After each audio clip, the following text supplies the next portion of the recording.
We know that people have lived in Fuglafjørður for more than 1,000 years.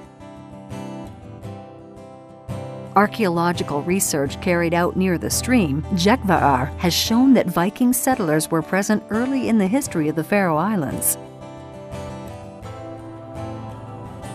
In 1892, the first fishing boat arrived in Fuglafjørður, and soon the village was experiencing a dramatic change. More and more fishing boats arrived, and commerce began to bloom. Landing quays for small and large ships were built. Stone-paved areas for the drying of fish were scattered about the village, and the export of fish grew rapidly. During this period, the population multiplied, and soon the village was one of the major commercial centers of the country. Today, Fuglafjørður is a modern harbor, offering over 1 kilometer of wharf frontage to both large and small vessels, and all the boat services one might expect at a major harbor.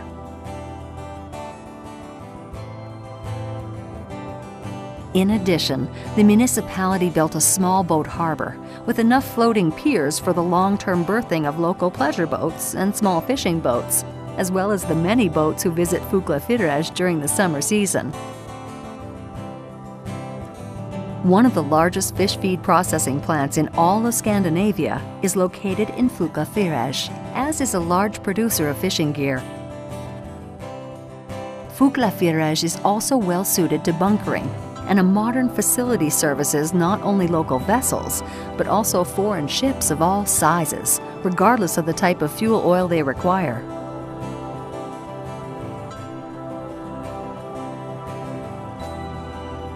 Fuglafjørður is not all business. The town has a rich and diverse cultural life as well.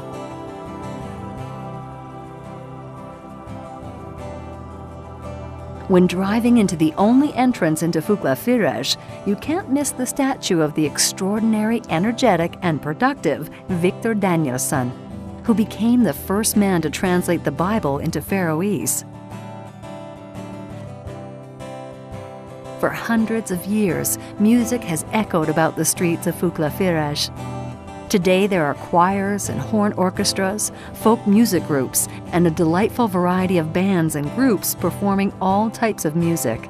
Sport is alive and well in Fuglafjørður, promoted by the Sports Association UIF, which works hard to sponsor football, handball, volleyball, and rowing. There's even an active swimming association.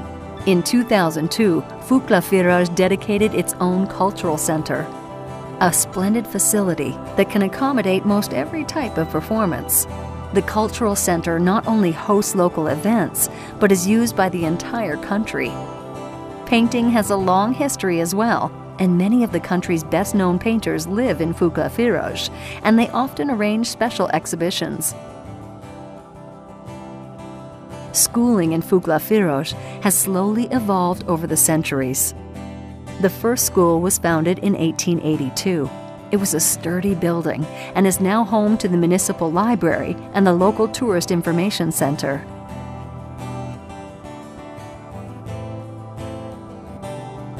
Eventually, a larger school was built farther up in town, which has been enlarged multiple times and now offers schooling through the 10th grade. Several years ago, a modern facility was built in Kamsdal to accommodate not only the regional high school, but also a branch of the National Business College.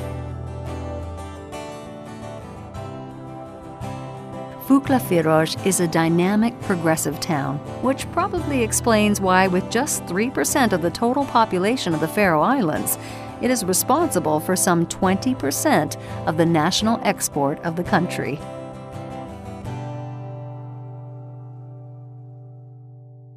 Yeah.